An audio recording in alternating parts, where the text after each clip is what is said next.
Hello, good evening, नमस्कार। जैसा कि आज 2 फरवरी को आपका आरएस 2024 का प्रीलिम्स का एग्ज़ाम है, वो आज फिनिश हुआ है। तो आप सभी ने एक माइलस्टोन अचीव कर लिया है। आरएस परीक्षा का एक लेवल आपने पार कर लिया है। इतने टाइम से जो आप मेहनत करते आ रहे हैं, आपने एक जो स्टेप होता है इस एग्ज़ाम की तरफ, तो वो आपने एक स्टेप लिया है, तो उस चीज़ के लिए आप सभी को बहुत बहुत बधाई। और अब जैसे कि आपको पता है कि प्रीलिम्स हो गया है, पर आरएस की जो परीक्षा है वो 3 चरणों में होती है। तो पहला चरण तो आपने प्रीलिम्स अभी दे दिया है, लेकिन जो सबसे इम्पॉर्टेंट चरण होता है मेंस, तो वो मेंस की स्ट्रैटेजी क्या होनी चाहिए, क्या रणनीति होनी चाहिए। क्योंकि ये वीडियो अभी लाने का और इतना जल्दी लाने का जो पर्पस है वो इसलिए है क्योंकि आरपीएससी ने आपको आरएस 2024 की मेंस की डेट बहुत पहले से दे रखी है। वो 17 और 18 जून को आपका आरएस का मेंस होने वाला है। तो अब आपके पास में एक लिमिटेड टाइम है। तो आपको नहीं, जो ये प्रीलिम्स की जो थकान है, क्योंकि ये एक नेचुरल सी बात है कि आपने बहुत ज़्यादा हार्ड वर्किंग की है, बहुत ज़्यादा आपने मेहनत करी है प्रीलिम्स के लिए, तो आप थोड़ा बहुत थक गए होंगे, आप टायर्ड फील कर रहे होंगे। लेकिन अपना जो मोमेंटम है उसको हमें ये छोड़ना नहीं है, बिकॉज आपके लगभग 4 से 4.5 महीने बाद में आपका मेंस है। तो उस टाइम को यूटिलाइज हम बहुत अच्छे से कर सके और अपने आप को ये माइंड को मैसेज देना है कि ये सिर्फ एक स्तर, एक लेवल आपने पार किया है। गेम है वो अभी और आगे तक जाना है, तो अपने आप को थकाना नहीं है। और इस स्ट्रैटेजी में, इस लिमिटेड टाइम में आपको किस तरीके से अपना पूरा मेंस की प्रिपरेशन को प्लान करना है, उसी के बारे में हम इस वीडियो में पूरी तरीके से चर्चा करेंगे। तो सबसे पहले तो स्टूडेंट्स के दिमाग में एक क्वेरी आती है कि मेंस की प्रिपरेशन किसको करनी चाहिए, हमें ये वीडियो देखना चाहिए या नहीं देखना चाहिए। तो इसमें सबसे पॉपुलर ओपिनियन ये होता है कि कट ऑफ, अगर प्रीलिम्स की कट ऑफ कैसी जाएगी, किस तरीके से ये स्पेकुलेशन करने लग जाते हैं। तो जो स्टूडेंट है जो कि अबाउ द कट ऑफ है, मतलब काफ़ी सारी कोचिंग इंस्टीट्यूट हैं, वो आपको कट ऑफ से वो बता देंगे। तो मेरा कंसर्न यहाँ पे आपको कट ऑफ बताना नहीं है, जबकि आपको अवेयर करवाना है कि चाहे कट ऑफ, आपकी कट ऑफ जितनी एंटिसिपेट की जा रही है उससे अगर आपके नंबर बहुत ज़्यादा भी आ रहे हैं, या फिर आप बॉर्डर लाइन केस पर हैं कि 1-2 नंबर आपके ज़्यादा आ सकते हैं, कम भी आ सकते हैं, और आप दुविधा की स्थिति में है कि आपको प्रिपरेशन करनी चाहिए नहीं करनी चाहिए। और तीसरा आता है कि आपको पता है कि नहीं, मैं कट ऑफ से बहुत पीछे हूँ, तो भी मैं ये प्रिपरेशन, मेंस की प्रिपरेशन करूँ या नहीं करूँ। तो मेरा जो हम लोगों का जो एक्सपीरियंस है, हम सभी एक्सपर्ट का, या जो हम लोगों ने इस प्रोसेस से गो थ्रू हुए हैं, तो उनके एक्सपीरियंस को अगर मैं कलेक्टिव फॉर्म में आपको बताऊं, तो आप किसी भी स्तर पे हैं अभी प्रीलिम्स के बाद में, चाहे आप कट ऑफ से ऊपर हैं, चाहे बॉर्डर लाइन पे हैं, चाहे आप कट ऑफ से नीचे हैं, आपको मेंस की प्रिपरेशन करनी चाहिए। मेंस की प्रिपरेशन इसलिए करनी चाहिए क्योंकि ये एक आरएस एंड आईएएस के जो एग्ज़ाम होते हैं एक विशियस सर्कल है। अगर आपने, जैसे अगर प्रीलिम्स में अगर आप फेल हो गए, फिर उसके बाद में आपने गैप ले लिया, एंड देन अगेन आपने प्रीलिम्स, आपने मेंस को तो छोड़ दिया, फिर से प्रीलियम की अलग से वैकेंसी आएगी, आप फिर से प्रीलिम्स की प्रिपरेशन करने लग जाएंगे। लेकिन जैसे आपका किसी टाइम पे प्रीलिम्स क्लियर हो गया, तो प्रीलिम्स क्लियर होने के बाद में फिर आपके पास में मेंस की स्ट्रैटेजी नहीं है, आपने वो मेंस की पढ़ाई करी ही नहीं है। तो उस लिमिटेड टाइम में फिर मेंस को मैनेज करना आपके लिए बहुत ज़्यादा मुश्किल होगा। फिर आपका क्या होता है, फिर से आप उस सर्कल में फंस गए कि हो सकता है कि आपका मेंस ना हो। अगर मेंस हो भी जाए तो आपका मेंस में नंबर इतने कम थे कि आप उसमें सेलेक्ट नहीं हो पाए, और अगर मेंस में ठीक ठाक नंबर भी आ गए तो आपकी रैंक अच्छी नहीं आई, फिर आप रैंक इंप्रूवमेंट के लिए आप अपना एग्जाम देंगे। तो this is a very vicious circle. तो इससे अच्छा ये है कि आपको कभी ना कभी तो मेंस की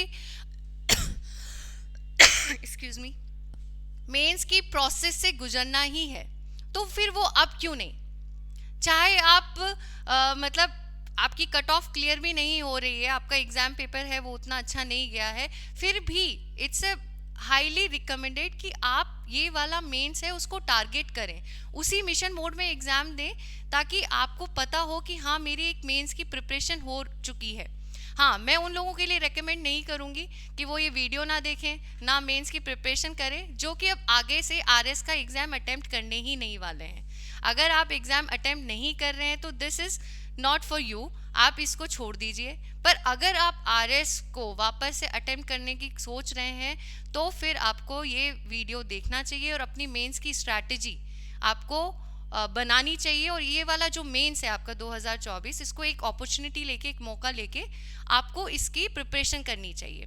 ठीक है, तो रही दो केस कि अबाव और बॉर्डर लाइन केस के पास में तो कोई ऑप्शन ही नहीं है, उनको तो करना ही है। और खासकर जो बॉर्डर लाइन केस में होते हैं उनको इसमें अपना टाइम वेस्ट करना ही नहीं है कि उनका सिलेक्शन होगा या नहीं होगा। आप मान के चलो 15-20 दिन बाद में आपका सिलेक्शन हो गया, फिर आप उस हड़बड़ाहट की स्थिति में आ जाएंगे क्योंकि आपने कोई स्ट्रैटेजी बनाई ही नहीं रखी है, आपने अपनी प्रिपरेशन शुरू ही नहीं कर रखी है। मैं मानती हूँ कि आप दिमाग में चलता रहता है, लेकिन उन थॉट्स को हमें मैनेज करना आना चाहिए, because you are becoming a civil servant. और उनकी सबसे पहली डिमांड यही होती है कि यू शुड बी आपका इमोशनल इंटेलिजेंट होना चाहिए। आप अपनी भावनाओं को, अपनी इमोशंस को कंट्रोल करना एंड उनका सकारात्मक रूप से आपको प्रयोग करना आपको आना चाहिए। ठीक है, तो ये केस तो हट ही गया है कि आप किसी भी स्थिति में हो आपको मेंस ये वाला टारगेट करना चाहिए। ठीक है, हमारा रिकमेंडेशन तो यही है कि आरएस 2024 आपको अपना टारगेट में लेना चाहिए, और वो अपनी अपने हिसाब से फिर आप अलग तरीके से कर सकते हैं। नेक्स्ट, अब ये देखो, आपने प्रीलिम्स के लिए अलग तरीके से पढ़ाई करी होगी। अब आप क्या है कि 2-3 महीनों से आपने स्पेसिफिकली प्रीलिम्स के लिए ही पढ़ाई करी है, तो आपकी जो अप्रोच है वो भी प्रीलिम्स के अकॉर्डिंग हो गई है। तो उस अप्रोच को तोड़ना अब बहुत ज़्यादा इम्पॉर्टेंट है। अब दूसरी बात क्या होता है कि जैसे आपको पता है न्यूटन का जो जड़त्व का नियम है, लॉ ऑफ इनर्शिया है, तो आपको एक स्तर से दूसरे स्तर पे जाने पे या फिर एक अप्रोच से दूसरे अप्रोच में जाने के लिए एक थोड़ा सा टाइम लगता है और थोड़ा सा आपको एक्स्ट्रा पुश देने की ज़रूरत पड़ती है। तो वो एक्स्ट्रा पुश आपको प्रीलिम्स के माइंडसेट से लेके आपको मेंस के माइंडसेट में आने पर भी आपको थोड़ा सा पुश लगाना होगा। तो उसके लिए आपको इम्पॉर्टेंट है कि पहले आप मेंस के नेचर को समझो। आपकी पूरी प्रिपरेशन, मेंस की जो प्रिपरेशन है या उसकी स्ट्रैटेजी है, वो अगर आप किसी एग्जाम के नेचर को आप समझ ही नहीं रहे हो तो आप अपनी स्ट्रैटेजी प्रॉपर वे में नहीं बना पाओगे। मैं ये नहीं कह रही हूँ कि जो हम बता रहे हैं वही आपको स्ट्रैटेजी आपको फॉलो करनी चाहिए, बट आपको ये पता होना चाहिए कि आप किस चीज़ से भिड़ने वाले हो, या फिर आगे जो एग्ज़ाम आने वाला है वो किस टाइप का है, उसका क्या स्वभाव है। अगर आपको अपने जिस चीज़ से आपको फाइट करनी है उसके बारे में आपको पता ही नहीं है तो आप अच्छे से उसके फाइट नहीं कर पाएंगे। तो अब मेंस का नेचर प्रीलिम्स से काफ़ी डिफरेंट है। किन किन स्तर पे डिफरेंट है? पहला, प्रीलिम्स में जो सिलेबस है वो बिल्कुल स्पेसिफिक नहीं है, बहुत वास्ट है। उसमें कुछ भी इंक्लूड हो सकता है, कहीं से भी क्वेश्चन आ सकते हैं, किधर से भी। जिस तरीके का सिलेबस है उस हिसाब से आपके मतलब क्वेश्चंस बनने के बहुत हर फील्ड से बनने के बहुत चांसेस है। हमें जो थोड़ा बहुत क्लू मिलता है या हमें जो थोड़ा सा एक क्या बोल सकते हैं, जो कोड्स मिलते हैं इस एग्ज़ाम को क्रैक करने के, स्पेशली प्रीलिम्स, वो हमें सिर्फ पीवाईक्यूज से मिलते हैं कि हाँ, अगर हमने पीवाईक्यूज को देखा, ट्रेंड्स को देखा, तो हमें पता चलता है कि प्रीलिम्स को इस तरीके से हैंडल करना है, सिलेबस को इस तरीके से हैंडल करना है। Otherwise it is very difficult to handle the prelim syllabus. But वहीं मेंस में इट्स वेरी मतलब ऑपोजिट। मेंस का जो सिलेबस है वो इतना डिटेल्ड में, इतना स्पेसिफिक है और बहुत लिमिटेड है in comparison of mains, in comparison of prelims. I am not saying कि मेंस का सिलेबस है वो बहुत ऐसा कम सा है कि बस 1-2 महीने में हो जाएगा। No, definitely they are lots of subjects, they have very different approach, and उनको पढ़ने का तरीका, उनको पढ़ने क्या क्या उसमें से हमें किस तरीके से नोट्स बनाने हैं, दैट इज़ टोटली डिफरेंट। ठीक है, लेकिन फिर भी it's so limited in comparison of prelims. ठीक है, तो आपको, और जितने भी क्वेश्चंस आते हैं आपके पीवाईक्यूज आते हैं वो सिर्फ सिलेबस से ही पूछे जाते हैं। अभी तक अगर हम 2013 से लेके 2023 का ट्रेंड देखें मेंस के पीवाईक्यूज का, तो आई थिंक एक भी एक ऐसा सवाल नहीं होगा जो कि आउट ऑफ द सिलेबस हो, या फिर उसको एंटिसिपेट नहीं किया जा सकता कि आप ये कह सको कि नहीं ये सिलेबस में नहीं था फिर भी ये क्वेश्चन पूछा गया, ऐसा अभी तक तो हुआ नहीं है। तो it's a big relief for you कि मेंस में सिलेबस है that is very limited and very specific, ठीक है। तो इससे आपको पहली चीज़ तो क्या हुई कि स्ट्रैटेजी में आपका सिलेबस एक इम्पॉर्टेंट रोल प्ले करेगा। आई मीन आपको syllabus by heart by tips आपको याद होना चाहिए। अगर आप कुछ भी पढ़ रहे हैं तो आपको पता होना चाहिए कि ये मेरे काम का है या नहीं है, क्योंकि अगर आप वही चीज़ है अगर आप सिर्फ नोट्स उठाए और पढ़ने लग गए तो फिर आपकी जो प्रिपरेशन है वो डायरेक्शन को है वो लूज कर देगी।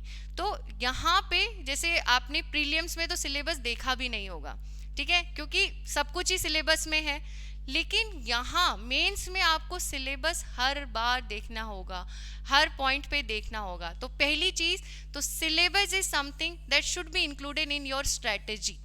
सेकंड, प्रीलिम्स की अप्रोच होती है डाइवर्सिफिकेशन। फैलाते रहो, सब कुछ पढ़ना है, सब कुछ पढ़ना है, क्योंकि उसमें ऑप्शंस आएंगे और कहीं से भी सवाल आ सकता है। तो ठीक है, ये मटेरियल मिला उसको पढ़ लिया, वो मटेरियल मिला उसको पढ़ लिया, ठीक है। तो यहाँ डाइवर्सिफिकेशन पे हम जाते हैं। वहीं उल्टा mains is all about consolidation. आपको वो कंसोलिडेट करना है मैटर, ना कि आपको जितना आपने उसको फैला रखा है, जितने नोट्स आपके बहुत ज़्यादा हो चुके हैं उन सबको आपको लिमिटेड करना है एज पर योर सिलेबस। जैसे आपका लिमिटेड सिलेबस है वैसा ही आपका जो नोट्स हैं वो कंसोलिडेटेड होने चाहिए एंड फोकस्ड होने चाहिए based on the points of syllabus, ठीक है। अब थर्ड चीज़ आती है कि प्रीलिम्स में जो क्वेश्चंस आते हैं, जो पेपर आता है, उसमें आपको ऑप्शंस गिवन है, राइट। ऑप्शंस गिवन है तो यू गेट अ चांस कि आपको आंसर है वो आइडेंटिफाई करना है, एंड आपके पास में बहुत ज़्यादा आपके माइंड के पास में एक रिलीफ भी है कि आपको पता है कि इन 4 में से आंसर है और आपको पिक करना है। अब उसमें ही कंफ्यूजन है कि कौन सा पिक करूं, ठीक है। बट मेंस में तो ऑल टुगेदर आपके माइंड को एक आंसर लिखना है, खुद से लिखना है।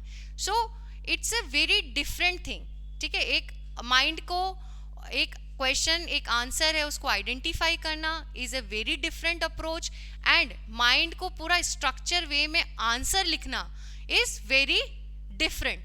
तो इसके लिए आपको एक अलग से स्ट्रैटेजी भी बनानी पड़ेगी। तो ये 3 पॉइंट्स हैं जो कि मेंस के नेचर को है वो आपको डिफाइन करता है, जिसमें आपका सिलेबस हुआ, कंसोलिडेशन हुआ एंड आपकी हुई सेल्फ राइटिंग। आपको जो आंसर्स लिखने हैं खुद से, ना कि आपको ऑप्शंस आइडेंटिफाई करेंगे। तो whole strategy should be revolves around this nature of mains, right.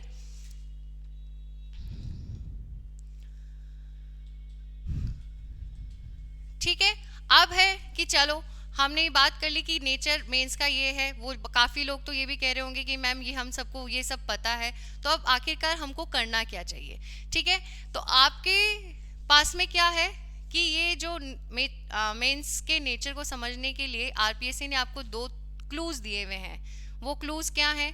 आपका सिलेबस, उसने पॉइंट टू पॉइंट आपको सिलेबस दे रखा है, एंड सेकंड पीवाईक्यूज कि प्रीवियस ईयर्स जो क्वेश्चंस आए हुए हैं। तो ये 2 एक बड़े क्लूज हैं जिससे कि आप इस एग्ज़ाम को समझ पाएंगे कि आखिरकार ये एग्ज़ाम है वो है क्या, किस चीज़ का एग्ज़ाम है और हमें प्रिपरेशन कैसे करनी है, ठीक है।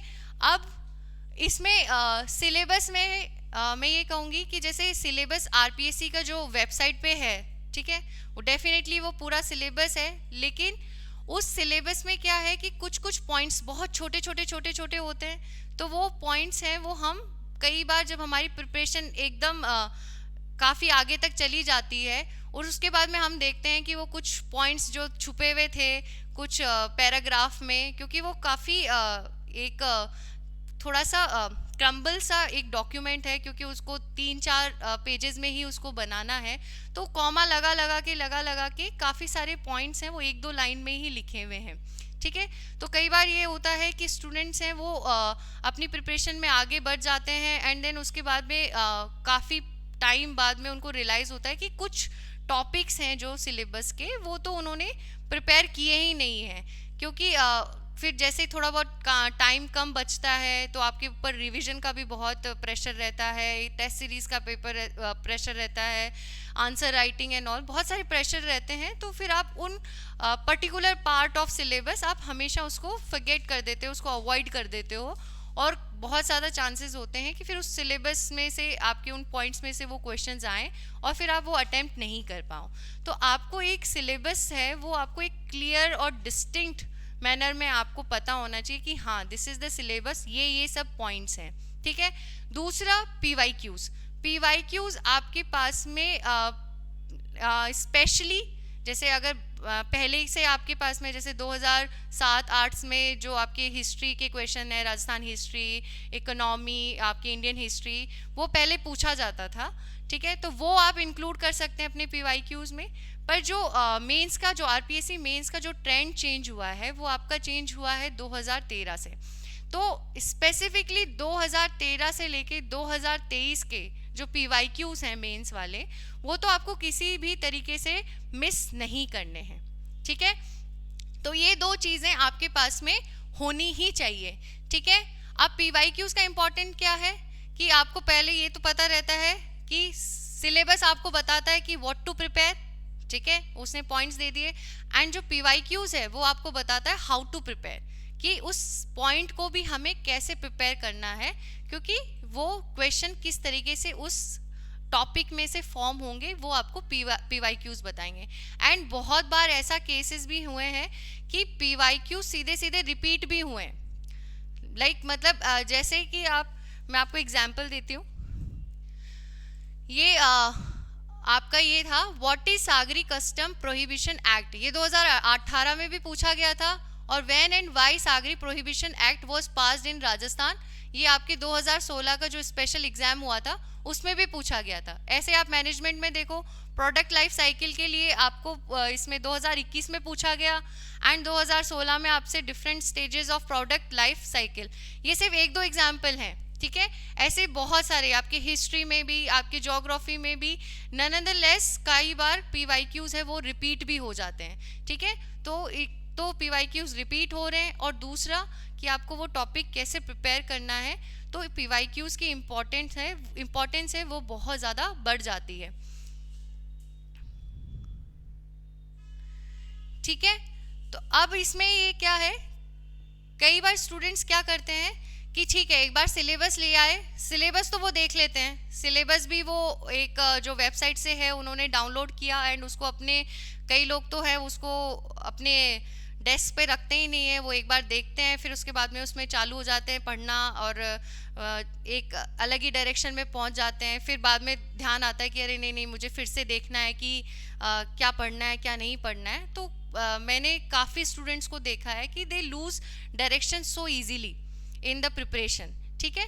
तो उसके लिए आपको क्या करना है कि हमने एक ये डॉक्यूमेंट है वो तैयार किया है, स्पेशली ये मैंने अपनी प्रिपरेशन के टाइम पे ही किया था, कि आपका जो सिलेबस है वो एक बहुत डिस्टिंक्ट फॉर्म में तैयार होना चाहिए, कि जिस तरीके से आप प्रिपेयर करते हो, जैसे हम क्या प्रिपेयर करते हैं, अब राजस्थान हिस्ट्री प्रिपेयर कर रहे हैं, ठीक है, या जैसे हम पेपर 1 की बात करें तो पहली यूनिट है वो आपकी राजस्थान हिस्ट्री है, इंडियन हिस्ट्री है एंड वर्ल्ड हिस्ट्री है, ठीक है। तो ये यूनिट 1 है, उसके 3 हिस्से हैं, ठीक है। तो अब क्या करते हैं, हम सिलेबस तो लेके बैठ जाते हैं, कई लोग सिलेबस लेते होंगे पर उसमें ये छोटी छोटी चीज़ें होती हैं, जैसे फेयर्स भूल गए, फेस्टिवल्स हो गया, कुछ ना कुछ इसमें आपका मिस हो जाता है। तो एक तो आपके ये बोल्ड लेटर्स में आपके सामने ये चमकते हुए रहना चाहिए, आपके डेस्क पे हमेशा रहना चाहिए।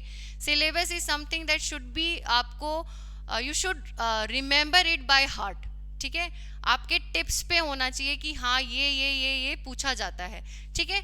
फिर इसी के साथ में आप पीवाईक्यूज़, जिसको आप बहुत नेगलेक्ट करते हैं, आई थिंक एनालाइज मैं करूं तो 80% स्टूडेंट्स हैं वो क्या करते हैं कि सिर्फ एक बार पीवाईक्यूज़ देखते हैं एंड देन उसके बाद में उसको बार बार नहीं देखते हैं, ठीक है। तो हमने कई बार मुझे लगता है कि पीवाईक्यूज को हमने बहुत ज़्यादा अंडर एस्टिमेट किया है कि ठीक है एक बार आ गया क्वेश्चन तो दोबारा क्या आएगा, और ठीक है एक बार मैंने नेचर समझ लिया तो ठीक है इट्स फाइन, अब मैं आगे प्रिपरेशन कर सकता हूँ। बट नहीं, आपका ह्यूमन माइंड इतना ज़्यादा मतलब ह्यूमन मतलब आप भूलने की मशीन, ठीक है, आप बहुत जल्दी भूलते हैं, ठीक है। तो आपने अगर सोचा है कि मैंने पीवाईक्यूज देख लिए और मुझे पता चल गया है, तो नहीं, आप पक्का भूलेंगे इस चीज़ के लिए। तो आपके पास में होना चाहिए कि अगर आप हिस्ट्री लेके बैठे हैं, राजस्थान हिस्ट्री, तो आपके पास में उसके पीवाईक्यूज भी साथ में होने चाहिए, ठीक है। तो अब इसमें हम लोगों ने थोड़ी सी आपकी हेल्प करने की कोशिश करी है कि हमने GS1, GS2 और GS3, ठीक है, इन सभी के सिलेबस, जैसे हिस्ट्री का है ये, तो इसमें राजस्थान की हिस्ट्री है तो इसका सिलेबस, एंड इसी के साथ में जो लास्ट ईयर में पीवाईक्यूज आए हैं वो एक डॉक्यूमेंट में तैयार है। तो जब भी आप जैसे राजस्थान हिस्ट्री तैयार करने बैठे हो तो इस डॉक्यूमेंट को हमेशा डेस्क पे रखो और इसको देखते हुए आप अपनी प्रिपरेशन को शुरू करो। ये हमेशा आपके डेस्क पे होना ही चाहिए, ठीक है। जैसे ये देखो, ये सारे राजस्थान हिस्ट्री के ये क्वेश्चन 5 नंबर, ये वाला ये इंडियन हिस्ट्री है वो आपका शुरू हुआ, देन पीवाईक्यूज। तो ये वाली जो पूरा डॉक्यूमेंट है वो आपका GS1, GS2, GS3 तीनों के लिए है। तो ये आपका हिंदी में भी अवेलेबल है और इंग्लिश में भी अवेलेबल है, ये आपको डिस्क्रिप्शन बॉक्स में मिल जाएगा। तो आप इसको डाउनलोड कर लो एंड इसको अपने एक तरीके से एक कंटेंट के फॉर्म में रखो, और एक तरीके से आप इसको मान सकते हो कि it's a weapon for your exam, जिसमें आप ये फाइट करने जा रहे हो, ठीक है। तो this is you can download from the description box. अब आती है बात कि इस डॉक्यूमेंट को आपको यूटिलाइज कैसे करना है, ठीक है। तो इस डॉक्यूमेंट को यूटिलाइज करने के लिए आपको क्या है कि जब भी आप कुछ पढ़ रहे हो, आप जैसे आपने एक सिलेबस का एक टॉपिक है वो आपने उठाया, तो आप जो पढ़ रहे हो तो आपको ये है कि इससे इस डॉक्यूमेंट को अगर आप हमेशा साथ में रखेंगे पढ़ते वक्त, एक तो आप डायरेक्शन को लूज नहीं करेंगे, ठीक है, आपको पता होगा कि मुझे ये किस तरीके से पढ़ना है। सेकंड, आपको एक कॉन्फिडेंस आएगा अपनी प्रिपरेशन में, आपको ऐसा नहीं लगेगा कि मैं सिर्फ कुछ भी पढ़ रहा हूँ, मुझे नहीं पता है। बार बार पीवाईक्यूज देखोगे और आपने वो टॉपिक है वो पीवाईक्यूज को देखते हुए अगर आपने अपना टॉपिक पूरी तरीके से प्रिपेयर कर लिया है तो एक तो आप बहुत इजीली रिवाइज कर पाओगे, आपको एक कॉन्फिडेंस भी आएगा कि नहीं ये वाला टॉपिक है वो मेरा कंप्लीट हो चुका है। कई स्टूडेंट्स तो यही स्ट्रगल करते रहते हैं कि वो किसी भी टॉपिक को कंप्लीट नहीं कर पाते हैं, कि उनको हमेशा ऐसा ही लगता है कि इस टॉपिक में कुछ ना कुछ तो ऐसा बच गया है जो मैं नहीं कर पा रहा हूँ, ठीक है। तो ये वाली जो चीज़ अगर आप इस डॉक्यूमेंट्स के साथ में अपनी प्रिपरेशन को, मैं बार बार इस चीज़ के लिए एम्फेसिस इसलिए कर रही हूँ, आपको लग रहा होगा कि ये तो ऑलरेडी वेबसाइट पे अवेलेबल है, इसमें क्या बड़ी बात है। इसमें कोई बड़ी बात नहीं है। मैं जो आपके एग्ज़ाम्स है ना, ये आप कोई डिफ़िकल्ट प्रिपरेशन करने से या बहुत out of the box preparation करने से आपके एग्ज़ाम्स क्रैक नहीं होते हैं। ये बहुत ऑब्वियस चीज़ों से आपके एग्ज़ाम क्रैक होते हैं। जैसे कि प्रीलिम्स में है, आप डिफ़िकल्ट क्वेश्चंस कितने सही करके आए हो उससे आपका सिलेक्शन नहीं होगा, पर अगर आप ऑब्वियस क्वेश्चन जो इजी थे और बहुत ऑब्वियस क्वेश्चन थे अगर वो आपने गलत कर दिए हैं तो आपका सिलेक्शन है वो पक्का नहीं होगा, ठीक है। तो it's always this exams is always about obvious, ठीक है। इन सर्विसेज को ही हम जनरल सर्विस सिविल सर्विसेज कहते हैं। तो आप ऑब्वियस चीज़ों को नेग्लेक्ट मत करो, दीज आर ऑब्वियस, जो कि आपका ये एग्ज़ाम है उसको क्रैक करने में, उसमें सक्सेस पाने में आपकी यही चीज़ें हैं वो मदद करेंगे। आप पहले इनको तो इन ऑब्वियस चीज़ों को करोगे तभी तो आप एक सीढ़ी ऊपर जा पाओगे।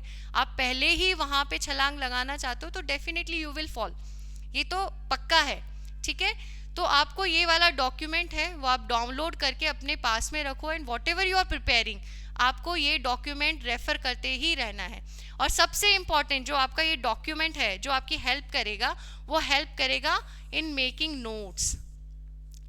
जहाँ प्रीलिम्स में नोट्स बनाना इतना इम्पॉर्टेंट, डेफिनेटली उसमें भी इम्पॉर्टेंट था कि शॉर्ट नोट्स बना रहे हो आप, फैक्ट्स एंड फिगर्स के नोट्स बना रहे हो, बट मेंस में जो इसकी इम्पॉर्टेंस है नोट्स बनाने की, वो आपकी कम से कम प्रीलियम से मैं कहूँगी कि 10 गुना ज़्यादा है, राइट। क्योंकि बिना नोट्स के आप कोई भी आंसर आप याद करके लिख ही नहीं पाएंगे, ठीक है। तो नोट्स तो आपको बनाने ही है फॉर द मेंस, और वो नोट्स हैं। अब आता है क्वेश्चन कि वो नोट्स बनाने कैसे हैं, ठीक है। ये तो हो गया कि भाई नोट्स हमें बनाने हैं, तो अब ये नोट्स हमें कैसे बनाने हैं। सबसे पहले तो जब भी आप कोई टॉपिक पढ़ रहे हैं, राइट, तो आप ये करो कि आपका पर्पस क्या है। पर्पस क्या है कि उस टॉपिक को आपको मेंस के हिसाब से प्रिपेयर करना है। अब वो नहीं कि मुझे इसके बारे में बहुत कुछ जानना है, मुझे डीप में जानना है कि आखिरकार आर्टिफिशियल इंटेलिजेंस है क्या, आर्टिफिशियल इंटेलिजेंस में मतलब टेस्ला ने ये क्या किया, एलन मस्क ने क्या किया, किसी ने क्या किया।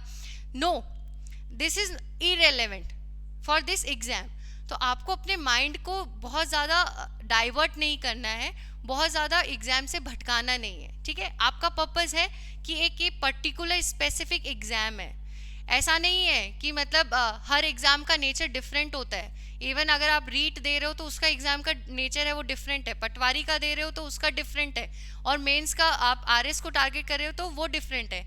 ये नहीं होगा कि जो आरएस जिसने दे दिया है वो पटवारी का एग्जाम क्लियर कर सकता है, जो रीट का भी कर सकता है। नहीं, आपको उस एग्जाम के हिसाब से प्रिपरेशन करनी ही पड़ेगी, ठीक है।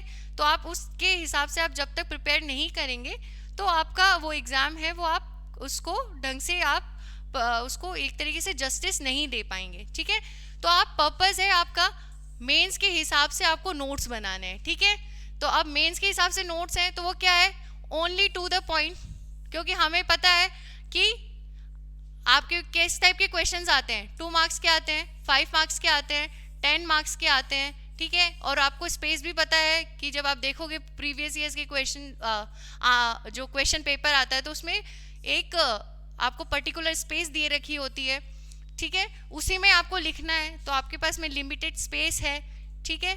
तो आपको वो पॉइंट्स के हिसाब से ही आपको जो नोट्स हैं वो बनाने हैं। अगर आप बहुत ज़्यादा अपना एक क्या होता है ना, जैसे कई स्टूडेंट्स होते हैं जैसे लक्ष्मीकांत लेकर बैठे, तो वो लक्ष्मीकांत को टू द पॉइंट करके वो एक नई लक्ष्मीकांत बना लेते हैं। अगर वो हिस्ट्री लेके बैठे हैं तो वो एक हिस्ट्री की नई बुक बना के बैठ जाते हैं। आपको कुछ पब्लिश नहीं करना है आगे जाके, ठीक है। आपको ऐसा नहीं है कि वो नोट्स पब्लिश करने हैं, आपको नई बुक बनानी है आपकी हेडिंग के साथ में कि हाँ भाई ऑथर बाय दिस, और आपने बहुत सुंदर सुंदर नोट्स बनाने हैं। नहीं, ये आप नोट्स बना रहे हो अपने एग्ज़ाम को खुद के लिए और अपने इस मेंस को टारगेट करने के लिए कि मुझे ये एग्ज़ाम पास करना है। तो इसी चीज़ से, इसी पर्पस के साथ में आप बनाओ, और नई बुक नहीं लिखनी है, आपको टू द पॉइंट अपना बनाना है। जैसे आपने कोई टॉपिक है, जैसे मान लिया आप मान लो कि आर्टिफिशियल इंटेलिजेंस है, ठीक है। अब ये टॉपिक आप बना रहे हो, ठीक है। तो अब इसमें आपको पता है या तो 2 नंबर का क्वेश्चन आएगा, 5 नंबर का क्वेश्चन आएगा, या 10 नंबर का क्वेश्चन आएगा। तो एटलीस्ट आपके पास किसी भी टॉपिक के बारे में आपके पास में 12 पॉइंट्स तो होने ही चाहिए ना। 12 भाई 10 नंबर का क्वेश्चन आ गया तो 10 नंबर के क्वेश्चन में कम से कम आप मतलब 12 से 14 पॉइंट है वो तो लिखोगे। चलो 12 से 14 पॉइंट आपने प्रिपेयर करे। यूजुअली कहते हैं कि 10 के आपके 2 नंबर के क्वेश्चन में आप 2 पॉइंट लिखो मिनिमम, 5 में आप 5 लिखो, और 10 में आप है वो 10 लिखो। पर 12, 14 या फिर 15 पॉइंट्स आप याद करोगे तभी तो आप 10 पॉइंट्स है उनको रिकॉल कर पाओगे। बिकॉज आपका माइंड सुपर माइंड तो नहीं है ना, सुपर कंप्यूटर तो नहीं है, कुछ चीज़ें आप भूलोगे भी। तो इतना तो आपको मटेरियल है वो प्रिपेयर करना पड़ेगा कि आपके पास में कम से कम 15 पॉइंट हो उस सब्जेक्ट, उस पूरे टॉपिक को लेके, ठीक है। अब वो है कि वो पॉइंट्स हैं वो अब किस किस टाइप के क्वेश्चंस बन सकते हैं। जैसे आपके मल्टी डायमेंशनल सोचना पड़ेगा आपको कि भाई जैसे स्वॉट एनालिसिस हो गया कि भाई उसकी स्ट्रेंथ क्या है, वीकनेस क्या है, इसको एआई को आने में अपॉर्चुनिटीज़ क्या है, अगर एआई आ जाता है तो थ्रेट क्या है। जैसे जॉब लूज हो सकती है, आपका जो मशीन है वो सुपर इंटेलिजेंट हो सकती है, अगर वो सुपर इंटेलिजेंट होके ह्यूमन को वो कर सकती है, ओवर पावर कर सकती है। तो आपको जब आप नोट्स बना रहे हो तो इन डायमेंशंस पे आपको सोचना पड़ेगा। कई बार ये होता है कि स्टूडेंट बस जैसे ये हुआ कि हाँ भाई टॉपिक है उसके जो पॉजिटिव है, जो उसमें लिखा हुआ है आपका, जो आपने कंटेंट पढ़ रहे हो आप, उसमें जो जो लिखा हुआ है उसके नोट्स बनाता गया और बस एकदम अपने मन में सेटिस्फेक्शन कर लिया कि हाँ भाई मेरे नोट्स तैयार हो गए। नहीं, आपको थोड़ा मल्टी डायमेंशनल सोचना पड़ेगा। इसमें आपकी हेल्प करेंगे PYQs। Again I am emphasizing on it कि PYQ साथ में लेकर बैठो। तो आपको भाई उसके चैलेंजेस के भी तो 5 पॉइंट्स करने पड़ेंगे ना। चैलेंजेस के 5 एडवांटेज डिसएडवांटेजेस क्या हैं, पॉजिटिव नेगेटिव क्या है, कुछ इसका एक ऐसा डेटा है जो कि इम्पॉर्टेंट है, जो कि हम लिख सकते हैं कि 10 नंबर का क्वेश्चन आया तो इंट्रोडक्शन में लिख सकते हैं, कंक्लूजन में लिख सकते हैं। सजेशंस क्या है कि अगर कोई पॉलिसी वगैरह है तो वे फॉरवर्ड क्या हो सकता है, ठीक है। तो इन सब का आपको इंसाइट देगा PYQs। तो जब आपके नोट्स बनने चाहिए ना, वो इस चीज़ को लेकर बनना चाहिए। अब इसमें सबसे बड़ी जो तकलीफ या जो डिफ़िकल्टी आती है वो ये आती है कि कई बार जब हम वो कंटेंट पढ़ रहे होते हैं, कोई नोट्स पढ़ रहे होते हैं, तो हमारे पास में इन सारे डायमेंशंस को मीट करने के लिए इतना कंटेंट नहीं होता है, ठीक है। तो इसमें 2 टाइप के स्टूडेंट्स होंगे। एक तो क्या होगा कि आपके जैसे कि आपके पॉइंट्स हैं वो कुछ आपको मिले, 4-5 मिले और सारे डायमेंशंस में नहीं मिले, तो एक स्टूडेंट्स तो क्या है कि उसी में सेटिस्फेक्शन कर लेगा और ठीक है चलो अब इससे ज़्यादा हमको नहीं चाहिए। एक स्टूडेंट है कि बहुत ज़्यादा सर्च में लग जाएगा, बहुत ज़्यादा ओवरडू सर्च करेगा, गूगल पे जाएगा, कई बार मतलब अलग अलग कोचिंग्स के नोट्स एंड ऑल, मतलब आप डेफिनेटली बहुत ज़्यादा आप नोट्स दूसरे कोचिंग्स के, सारे कोचिंग्स के जितने भी आपके पास अवेलेबल हैं वो आपने उनको आप देख सकते हो, but don't do the over search, ठीक है। उस टाइम पे आई एम नॉट सेइंग कि आपको वो पॉइंट है आपके नोट्स आपको प्रिपेयर नहीं करने, डेफिनेटली आपको नोट्स प्रिपेयर करने हैं, क्योंकि आप नोट्स प्रिपेयर नहीं करोगे तो आंसर कैसे लिखेंगे। But don't consume your energy on one topic at one point, ठीक है। एक ही टाइम पे आप मत करो, एक ही टाइम ड्यूरेशन में मत करो, क्योंकि आप बहुत ज़्यादा थक जाओगे, आपका माइंड बहुत थक जाएगा, ठीक है। रेदर देन कि उसको ठीक है अभी जितना आपका अवेलेबल है उतना करो, धीरे धीरे आप टेस्ट सीरीज दोगे, दूसरे नोट्स भी आएंगे, वैल्यू एडिशन भी आएगा, बिकॉज यू हैव टाइम, ठीक है। अभी आपके पास में थोड़ा सा टाइम है तो यू कैन वेट एंड उसको अपने में अपने जो नोट्स बनाए हैं उसमें वैल्यू एडिशन करते जाओ, ऐड ऑन करते जाओ। तो ये आपको थोड़ा सा ध्यान रखना है कि अपनी एनर्जी बहुत ज़्यादा सर्च करने में भी नहीं लगानी है, बट आपको ये भी नहीं है कि एकदम शतुरमुर्ग की तरह आपने उसमें ज़मीन में वो डाल लिया कि नहीं मैंने सब पढ़ लिया है। जैसे प्रजामंडल पढ़ लिया है तो प्रजामंडल पढ़ लिया है, लेकिन आपको पता ही नहीं कि उसके पॉजिटिव कंट्रीब्यूशन क्या है, उसके नेगेटिव चीज़ें क्या हैं, उसके मतलब क्या नुकसान हुए थे, वो कहाँ तक रीच नहीं कर पाया, ठीक है। तो ये चीज़ अगर आप आंसर में फॉर्म ही नहीं कर पा रहे हो तो आप उस चीज़ को किस तरीके से आप लिखोगे आंसर को, तो वो चीज़ भी नहीं करना है। बट आपको साथ के साथ आपको वैल्यू एडिशन करना है विथ ओवर टाइम, ठीक है। वो आप टेस्ट सीरीज से भी करोगे, कई हमारे भी जैसे कुछ नोट्स आएंगे वैल्यू एडिशन हम प्रोवाइड करवाएंगे, तो उनसे भी आप अपने नोट्स को अपडेट कर दोगे, कर पाओगे, ठीक है। तो अब बात ये आती है कि इसमें मेरा सजेशन है कि आपको नोट्स अपडेट करने हैं, ठीक है। एक टॉपिक आपका कंप्लीट नहीं हुआ है तो बेटर कि आप जो नोट्स बना रहे हैं वो लूज पेपर्स पे बनाएं। कई स्टूडेंट्स ऐसे होते हैं कि जो आपके रजिस्टर में नोट्स बनाने लग जाते हैं, तो रजिस्टर में एक इशू ये आता है कि जब आपको कुछ नया मटेरियल मिला है और आप उसमें कुछ वैल्यू एडिशन करना चाहते हो तो आपके पास में कोई स्पेस बचती नहीं है, फिर आप उसको किसी और जगह पे लिखोगे, फिर आप उसको वैसे रिवाइज करोगे, ठीक है। तो इसमें इशू क्या आता है, इशू तो नहीं है इसमें, आप पूछोगे कि भाई इशू क्या है इसमें, कोई बात नहीं, हमने वैल्यू एडिशन कर लिया, एक पेज पे करें या दूसरे पेज पे करें क्या फ़र्क पड़ता है, इसमें बहुत फ़र्क पड़ता है। इसमें आपकी मेमोरी रोल प्ले करती है। मेमोरी क्या होती है, एक फोटोग्राफिक मेमोरी जिसको काफ़ी पॉपुलर भी है और हमारा माइंड भी काफ़ी हद तक इसी तरीके से काम करता है। जब कोई चीज़ें एक जगह पे लिखी हुई होती हैं, एक जगह कंपाइल्ड होती है, तो हमारा जो माइंड है उसको बेटर प्रोसेस कर पाता है, बेटर रिट्रीव कर पाता है, ठीक है, जो आपके मेमोरी में पड़ी है। लेकिन अगर वही चीज़ कहीं स्कैटर्ड फॉर्म में है तो आपका माइंड है उसको साथ में लाने में ज़्यादा एनर्जी वेस्ट करेगा रेदर देन कि उसको याद करने में, उसको रिट्रीव करने में। तो बेटर है कि आप एक टॉपिक है वो आप एक ही जगह पे, चाहे वो 1-2 पेज हो, 3 पेज हो, कितने भी पेज हो, पर आप उसको एक जगह ही कंपाइल करें ताकि इसमें आपका रिवीजन है वो भी आपका इजी हो पाएगा। दूसरा, आपका जो माइंड है वो भी मेमोरी है जो आपकी वो प्रॉपर तरीके से वर्क कर पाएगी, और आप जब आंसर लिखने बैठोगे तो आपको अच्छे से वो चीज़ है वो दिखने लगेगी। आपका माइंड है वो उस फोटोग्राफिक मेमोरी के हिसाब से कि हाँ हाँ ये पॉइंट लिखा हुआ था, ये पॉइंट लिखा हुआ था, ये पॉइंट लिखा हुआ था, तो आप उसको अच्छे से अपने कॉपी में प्रेजेंट कर पाएंगे। ठीक है, तो दिस इज़ अ सजेशन कि आप लूज पेपर है उन पे अपना A4 साइज का जो भी आप यूज़ करते हैं उस पे अपने नोट्स बनाएं। सेकेंड चीज़ क्या है कि जो आप सब्जेक्ट पढ़ रहे हैं उन सब की क्या है कि डिफरेंट काइंड ऑफ कीवर्ड्स होते हैं, डिफरेंट काइंड ऑफ अप्रोच होती है। ठीक है, हम आगे इसमें और ज़्यादा चर्चा करेंगे जब जैसे जैसे हम लोग इस प्रिपरेशन में आपके साथ में गो थ्रू होंगे, आपके साथ में ही रहेंगे पूरे 4 महीने, तब हम और विस्तृत रूप में डिस्कस करेंगे वैल्यू एडिशन मटेरियल्स के साथ में, PYQs के साथ में। लेकिन I am just giving you hint ताकि अभी आप जब पढ़ना शुरू करें, बिकॉज पढ़ना आप शुरू करना ही है, आपका एग्ज़ाम फिनिश हो चुका है आज 2 तारीख को, तो अब आपको ये पढ़ना ही है, आपको अपना मोमेंटम है वो लूज़ नहीं करना है। तो उसमें एक जैसे ज्योग्राफी है, राइट? अब ज्योग्राफी के जब आप आंसर्स लिख रहे हो तो इट्स लाइक आपको जब आप उसके नोट्स बना रहे हो तो geography is all about map, right?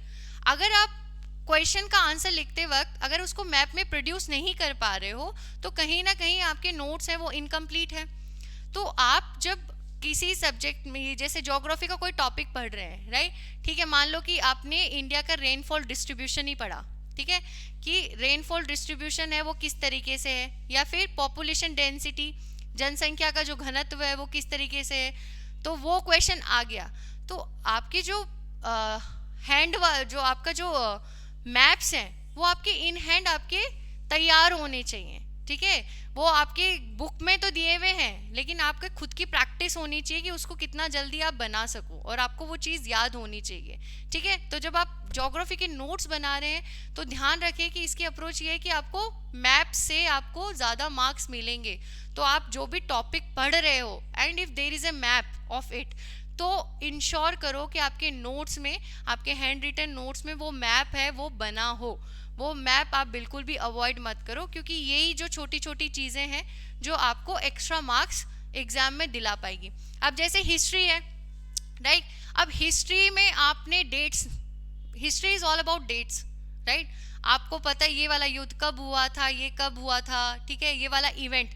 History is what? History is the collection of events. Collection of events क्या, कब हुआ, कैसे हुआ, किसके साथ हुआ, ठीक है, तो यही है। तो अगर हिस्ट्री में अगर आप डेट्स नहीं लिख रहे हो तो आप कहीं ना कहीं उस जो सब्जेक्ट की डिमांड है उसको लूज कर रहे हो। तो आप जब आंसर लिखोगे तो डेफिनेटली जो आपको चेक कर रहा है आपके आंसर को, तो उसको पता है कि भाई अगर आप हिस्ट्री में आपने अपने डेट ही नहीं लिखी है तो कहीं ना कहीं आप मतलब इस एक सब्जेक्ट के नेचर को या सब्जेक्ट की डिमांड को आप समझ नहीं पाए हो। तो इंश्योर करो कि जब आप आंसर लिख रहे हो या फिर अपना नोट्स बना रहे हो तब आप उसमें डेट है उसको मेंशन करो, पर्टिकुलर डेट है। जैसे कि मान लिया कि रेनेसा ही है तो रेनेसा आपको पता होना चाहिए, वर्ल्ड हिस्ट्री में रेनेसा है तो रेनेसा आपको पता होना चाहिए कि किस सेंचुरी से लेके किस सेंचुरी तक वो पीरियड था, जो कल्चरल मूवमेंट था जो यूरोप में, वो कब से कब तक था। ठीक है, तो दीज डेट्स जो हिस्ट्री में आप जब नोट्स बना रहे हो तो आप पर्टिकुलरली डेट्स पे है उन पे फोकस करो। तो these kind of things you should remember.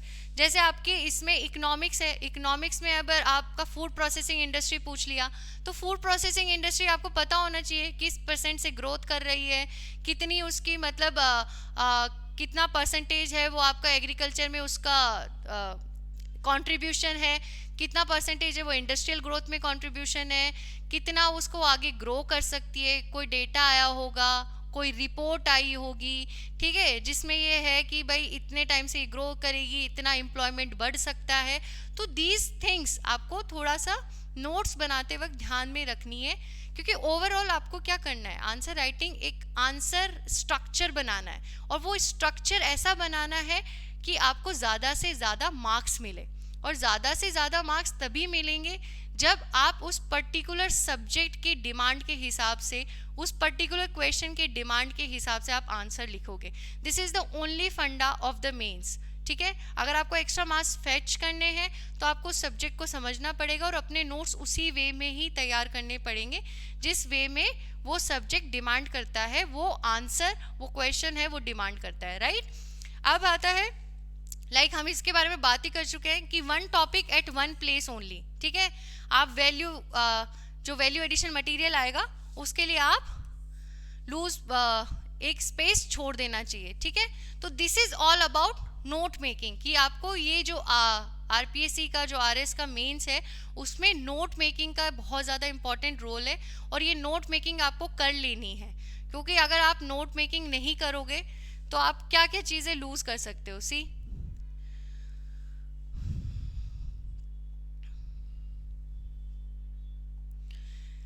अब है कि नोट मेकिंग से क्या फ़ायदा होता है। नोट मेकिंग से फ़ायदा ये होता है कि जब आप नोट बना रहे होंगे तो कुछ चीज़ें आप क्या है कि अपने माइंड मैप्स बना रहे होंगे, कुछ फ्लो डायग्राम्स बना रहे होंगे, जिससे आपके पास टॉपिक्स हैं, वो आपके सारे पॉइंट्स हैं वो आपको एक जगह मिल जाएं।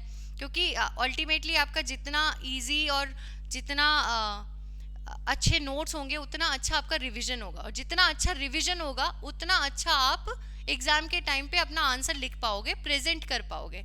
दिस इज ए सिंपल एक कैलकुलेशन है, एक सिंपल मैथ्स है कि आपका नोट्स के बाद आपका इजी रिवीजन तो आपका आंसर प्रेजेंटेशन इज गुड, ठीक है।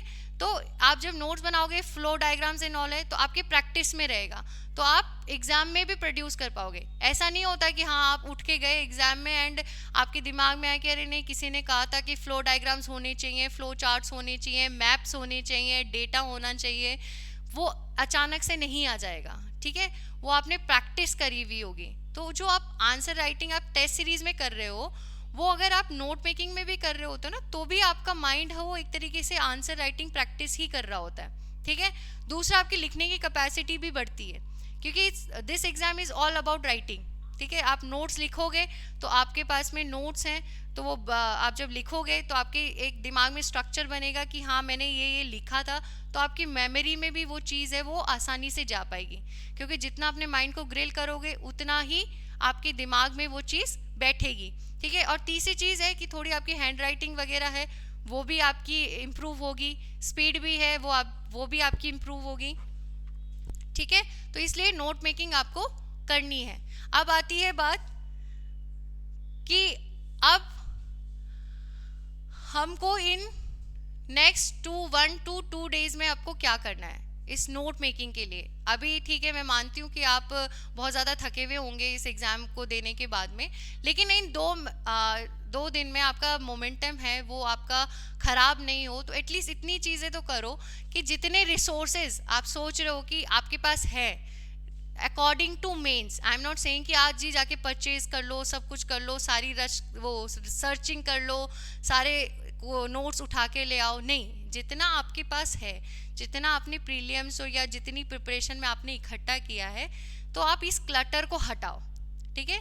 जितना जो प्रीलियम्स के हिसाब से था उसको हटाओ, एंड मेंस के हिसाब से जो इम्पोर्टेंट है, जो मेंस के हिसाब से आपके लिए यूज़फुल है, उन सारे रिसोर्सेज को गैदर करो अपने ही रिसोर्सेज में से, या फिर आपने कुछ ऐसे फैक्ट्स के जो शॉर्ट नोट्स वगैरह बनाए हो, चाहे इकोनॉमिक सर्वे से, करंट अफेयर से, और आपको लगता है कि वो आपके आंसर राइटिंग में आपके मेंस के लिए यूज़ में आ सकते हैं, तो उनको भी आप एक तरफ कर लो और उनको प्रिपेयर कर सकते हो। तो ये नेक्स्ट 1 to 2 डेज में आपकी ये स्ट्रैटेजी होनी चाहिए। आई एम अगेन सेइंग कि there is a limited time, and आपको मिशन मोड में आरएस मेंस की प्रिपरेशन करनी ही पड़ेगी। अगर आप, देयर इज़ नो शॉर्टकट। कई लोगों को लगता है कि हाँ, कई लोग कहेंगे कि आराम करो, अभी तो प्रीलियम्स दिया ही है, थोड़ी थकान हो जाती है, रेस्ट है। This is also a rest, ठीक है, ये रेस्ट ही है, इसमें आपको कुछ पढ़ाई नहीं कर रहे हो आप, बस आप अपने आप को स्ट्रक्चर्ड कर रहे हो। जब आप, ये होता है ना कि जब हम लोग अगले दिन की दिनचर्या को हम रात में ही लिख लेते हैं कि हाँ मैं ये कल करूँगा ये नौ, तो अगला दिन है वो बहुत सुचारू रूप से जाता है, आपका बहुत डिसिप्लिन वे में जाता है, आपको पता होता है कि आपको क्या करना है। तो वही चीज़ अपने माइंड को बतानी है कि अभी मेंस बाकी है, तो मुझे ये स्ट्रैटेजी है और मेरा ये चीज़ मुझे करनी है इन द मेंस। तो आपका माइंड क्या है कि आपको और पुश करेगा, और आप ये जो टाइम अपन जो यूजुअली प्रीलियम्स और मेंस की प्रिपरेशन में हम लोग 10 से 15 दिन जो वेस्ट कर देते हैं, वो आप अच्छे से यूटिलाइज कर पाओगे, ठीक है। और आप इसको अच्छे से आप उपयोग में लाएंगे तो डेफिनेटली आप एक काफ़ी लोगों से एक स्टेप अहेड रहेंगे आपकी प्रिपरेशन में। तो ये आपको ये 2 दिन में इंश्योर करना है कि ये करना ही है, आपको अपने रिसोर्सेज हैं उनको गैदर करना ही है। ये वीडियो 2 तारीख को इसीलिए लेके आई हूँ क्योंकि आपको ये जो 2 तारीख, 3 तारीख और 4 तारीख वेस्ट नहीं करनी है। आप आराम से चाहे गाने सुनते हुए, ईयरपोड्स लगाते हुए, कुछ भी करते हुए आपको ये काम करना है, ताकि आपको 5 तारीख को पता हो कि आपको ये प्रिपरेशन कैसे शुरू करनी है। नहीं तो आप 5 तारीख को अगर लगे तो फिर आपको फिर से वो 9 तारीख आ जाएगी, और यूजुअली फिर ये होता है कि टेस्ट सीरीज शुरू हो जाएंगी, आपको तैयार करने का मौका ही नहीं मिलेगा अपने माइंड को कि मेरे को ये स्ट्रक्चर कैसे करना है। तो ये 2 दिन है जो 2nd एंड 3rd, वो आपको बहुत अच्छे से यूटिलाइज करना है। नेक्स्ट चीज़ है कि अब जो प्रीलिम्स का जो नेचर होता है वो ये है कि ऑप्शंस आर गिवन, जबकि मेंस में आपको सेल्फ राइटिंग करनी है। तो इसमें आपको 2 चीज़ें हैं जो आपको ध्यान में रखनी है, वो है रिविजन एंड आंसर राइटिंग। ठीक है, तो अभी 2 दिन की तो हमारी ये बात हो चुकी है कि हमको ये चीज़ अभी इन 2 दिन पे क्या करना है।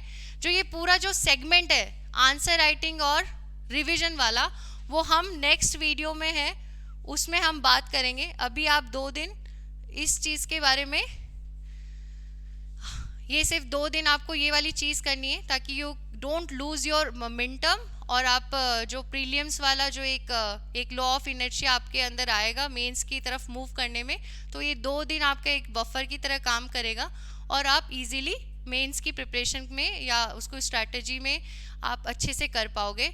बाकी जो आंसर राइटिंग सबसे मोस्ट क्रूशियल जो जर्नी का पार्ट है मेंस का, एंड आई वुड से कि क्रूशियल भी है, डिफ़िकल्ट भी है, एंड बहुत सारे स्टूडेंट्स का एक फियरफुल सब्जेक्ट भी है कि आंसर राइटिंग कैसे करें, किस तरीके से मैनेज करें, ठीक है, without getting afraid of it.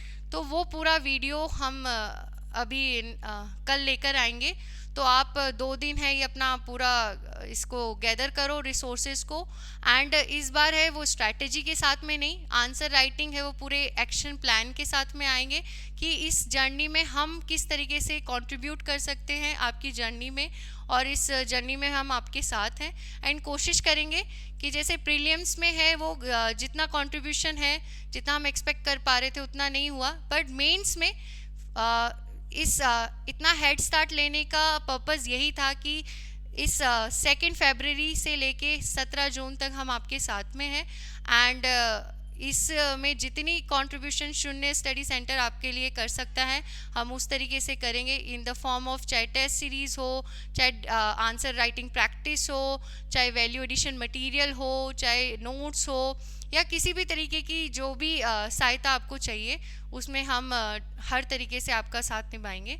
तो तब तक आप अपने आप को थोड़ा रेस्ट लें, एंड रेस्ट के साथ साथ अगले दौर की, अगले लेवल की आप तैयारी करें, मेंस की तैयारी करें। All the best, don't be afraid, this is just an exam, and happy study and enjoy this period because it will never come. Student life is most precious life, आपका सबसे precious समय होता है। Thank you, धन्यवाद।